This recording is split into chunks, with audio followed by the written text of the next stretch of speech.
अंजलि अपने कमरे में अकेली बैठी थी। वो उदासी से खिड़की के बाहर की ओर देख रही थी। कौन है? मैं हूं अंजलि, देव। क्या हम 5 मिनट के लिए बात कर सकते हैं? अंदर आ जाओ देव, दरवाजा खुला है। देव रूम के अंदर आता है और अंजलि से थोड़ी दूर एक चेयर पर बैठ जाता है। अंजलि, क्या तुम ठीक हो? देव, अभी मुझसे ये सवाल मत ही करो तो अच्छा होगा। तुम जानते हो मैं झूठ नहीं बोल पाती। मुझे लगता है मुझ में ही कोई प्रॉब्लम है। हर बार तो गलती सामने वाले की नहीं हो सकती। नहीं अंजलि, बिल्कुल नहीं। तुम ऐसा क्यों कह रही हो? सारी गलती मेरी है। अगर मैं निखिल से झगड़ा नहीं करता तो शायद बात इतनी नहीं बढ़ती। लेकिन जब उसने तुमसे मिसबिहेव किया तो मैं चाहते हुए भी खुद को रोक नहीं पाया और मेरी वजह से तुम्हारा ब्रेकअप हो गया। लेकिन अंजलि, मेरा विश्वास करो, जैसा निखिल कह रहा है वैसा कुछ भी नहीं है। तुम्हें माफी मांगने की जरूरत नहीं है देव। मुझे पता है तुम्हारा वैसा कोई इंटेंशन नहीं था। और वैसे भी मैंने निखिल के साथ ब्रेकअप सिर्फ आज के इंसिडेंट के कारण नहीं किया। क्या? फिर इसका क्या रीजन था अंजलि? देव, पिछले कुछ दिनों से निखिल बहुत बदल गया है। बात बात पर सबसे झगड़ा, मुझसे मिसबिहेव करना। ये वो निखिल नहीं है जिसे हम कॉलेज के दिनों से जानते हैं। और वैसे भी पता नहीं मैं। क्या हुआ अंजलि? तुम्हें मुझसे हेजिटेट करने की कोई जरूरत नहीं है। तुम जानती हो, तुम जो चाहो मुझसे कह सकती हो। जब हमारा ब्रेकअप हुआ था तब भले ही निखिल ने मेरा साथ दिया था, और इसलिए जब उसने मुझसे पूछा तब मैंने उसे हाँ कह दिया था। लेकिन मुझे हैरानी हो रही है कि मैंने क्यों उसके साथ रहने का फैसला किया। मैं ऐसी लड़की नहीं हूँ देव जो ब्रेकअप के कुछ ही दिनों बाद किसी और लड़के के साथ रिलेशनशिप में आ जाए। मैंने कहा ना, मेरी ही गलती है, मुझ में ही कोई प्रॉब्लम है। अंजलि, तुम गलत सोच रही हो। ऐसा कुछ भी नहीं है। तुम में ना कोई प्रॉब्लम है और ना कभी हो सकती है। You are always the best. अब ये लो और जल्दी अपने आंसू पोंछ लो। रोते हुए तुम बहुत अजीब दिखती हो। देव की बात सुनकर अंजलि थोड़ा मुस्कुरा देती है। देव अपना रुमाल अंजलि को दे देता है और अंजलि उस रुमाल से अपने आंसू पोंछने लगती है। थैंक यू देव। अंजलि, अभी तुमने कहा तुम ऐसा कर ही नहीं सकती। हो सकता है तुमने ये सब सच में ना किया हो, किसी ने तुमसे ऐसा करवाया हो। देव, तुम क्या बोल रहे हो? मेरी समझ में कुछ नहीं आ रहा है। अंजलि, हो सकता है जैसे किसी ने मुझ पर वशीकरण किया था वैसे ही तुम पर भी किसी ने वशीकरण करने की कोशिश की हो। लेकिन ऐसा कोई क्यों करेगा देव? तुम्हें पता है हमारे साथ अभी कैसी कैसी चीजें हो रही है। हो सकता है हमें अलग करने के लिए किसी ने ऐसा किया हो, किसी ने हम दोनों पर वशीकरण किया हो। अंजलि कुछ नहीं कहती और कुछ सोचने लगती है। ये सब छोड़ दो अंजलि, तुम पहले ही बहुत परेशान हो। तुम्हें अब थोड़ा रेस्ट कर लेना चाहिए। अगर कोई भी जरूरत हो तो मुझे बताना। अब मैं चलता हूँ। हाँ ठीक है, बाय। देव इतना कहकर अंजलि के रूम से बाहर चला जाता है।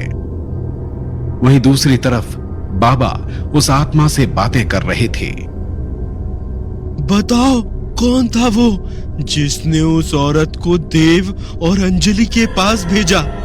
ये वही है जो शुरू से अंजलि की जान बचाता आ रहा है।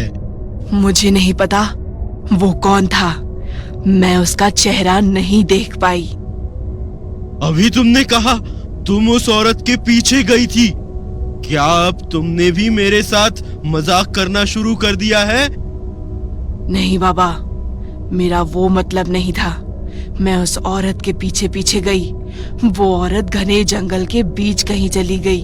वहीं वो आदमी खड़ा था जिसने उस औरत को उन्हें बचाने भेजा था।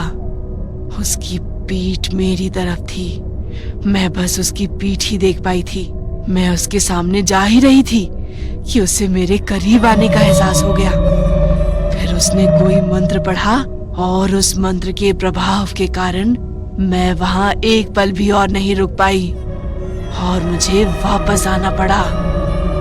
ठीक है, लेकिन तुमने वो जगह तो देख ली है ना जहां वो औरत और आदमी मिल रहे हैं? हाँ बाबा, मुझे वो जगह अच्छी तरह याद है। जंगल के बीच में वहां एक विशाल बरगद का पेड़ है। बाबा अपनी आंखें बंद कर लेते हैं और किसी चीज पर ध्यान लगाने लगते हैं। वृंदा और मंदाकिनी यहाँ आ रहे हैं। अब तुझे जाना होगा, नहीं तो उन्हें मुझ पर भी शक हो जाएगा। ठीक है बाबा, लेकिन अब मुझे क्या करना है?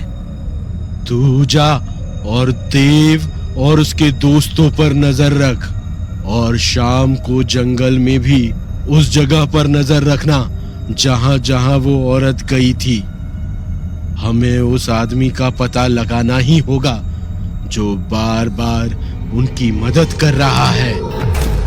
ठीक है बाबा, मैं जल्द ही उस आदमी का पता लगा लूंगी।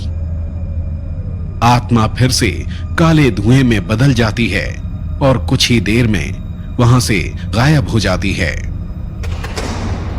आत्मा के जाने के बाद अचानक खंडहर का दरवाजा खुलता है और वृंदा मंदाकिनी के साथ अंदर आ जाती है।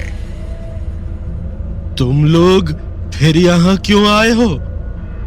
पता नहीं, यही मुझे यहाँ अपने साथ ले आई। अब बताओगी भी कि हम यहाँ क्यों आए हैं? कुछ ऐसा हो गया है जो नहीं होना चाहिए था। बात को घुमाओ मत, सीधे सीधे बताओ क्या हुआ है। आज कोई वहां गया था, उस तहखाने में। क्या? ऐसा कैसे हो सकता है? इतनी सुरक्षा होने के बावजूद कोई वहां कैसे पहुंच सकता है? कहीं उसने हमारे सामान को कोई नुकसान तो नहीं पहुंचाया? नहीं, लेकिन किसी को हमारी जगह का पता चल चुका है। उसने हमारे सामान को बाहर निकालने की कोशिश की, तभी हमारी आत्मा ने उसे वहां से भगा दिया और अब तक उस आत्मा का भी कोई पता नहीं चला है। वो अब तक लौट कर नहीं आई। ऐसा आज तक नहीं हुआ। मुझे लगता है किसी ने उसे कैद कर लिया है। सिर्फ जगह का ही पता नहीं चला, उन लोगों को तुम्हारी सारी बात पता चल चुकी है। कौन हो सकता है जो इतना खतरा उठाकर वहां जाने की कोशिश कर सकता है? हमें किसी भी कीमत पर जल्द से जल्द उसे खत्म करना होगा। हम किसी भी तरह का जोखिम नहीं ले सकते। 100 सालों में पहली बार कोई उस तहखाने में गया है। तुम लोग ये क्या बातें कर रहे हो? अगर आपस में ही बात करनी थी तो यहाँ मेरे पास क्यों आए हो? मुझे तुम्हारी बात बिल्कुल समझ नहीं आ रही है। शुरू से बताओ। बाबा, घने जंगल में हमने एक बहुत कीमती सामान सालों से छुपा कर रखा था। हम दोनों के अलावा और किसी को उसका पता नहीं है। कल वहां कोई गया था और उसने हमारा सामान बाहर निकालने की कोशिश की। ये भी हो सकता है कि कोई गलती से वहां चला गया हो या कोई जानवर वहां घुस गया हो। बिल्कुल नहीं, ऐसा होना नामुमकिन है। इतनी सुरक्षा में कोई पूरी जानकारी होने के बाद भी नहीं जा सकता। फिर अनजाने में तो कोई सोच भी नहीं सकता। पता नहीं वो कौन था और वहां कैसे पहुंचा। बेवकूफ, इसे लगता है कि कोई एक वहां गया था। इसे क्या पता कि वहां एक नहीं 4 लोग गए थे, और अगर उन्हें सही मुहूर्त के लिए रुकना ना होता तो वो कल ही उसे जलाकर खत्म कर देते। तुमने जंगल में ऐसा क्या छुपाया है जो तुम्हें इतना डर लग रहा है? एक आत्मा के लिए क्या चीज इतनी कीमती हो सकती है? नहीं, वो हम किसी को नहीं बता सकते। वृंदा, तुम्हें इसे बताने की कोई जरूरत नहीं है। ठीक है, मत बताओ, लेकिन जब मुझे बता ही नहीं सकते तो तुम लोग यहाँ क्यों आए हो? हमें तुम्हारी एक मदद चाहिए। केवल तुम ही हो जो उस आदमी के बारे में जानने में हमारी मदद कर सकते हो। कौन आदमी? कैसी मदद? हमें पता है जंगल में तुम्हारी कई आत्माएं घूमती रहती हैं और नजर रखती हैं। सिर्फ तुम ही उनसे ये पता लगा सकते हो कि कल वहां कौन गया था और उसने हमारी एक गुलाम आत्मा को कहाँ कैद करके रखा हुआ है। मैं कोशिश कर सकता हूँ, लेकिन इसके बदले मुझे क्या मिलेगा? अगर तुमने ये कर दिया तो मैं वादा करती हूँ तुम्हारा जो राज मेरे पास है उसे हमेशा के लिए खत्म कर दूंगी, और फिर हम तुम्हें कभी कोई काम करने के लिए मजबूर नहीं करेंगे। ठीक है, मैं कोशिश करता हूँ। जैसे ही मुझे पता चलेगा मैं तुम्हें बता दूंगा।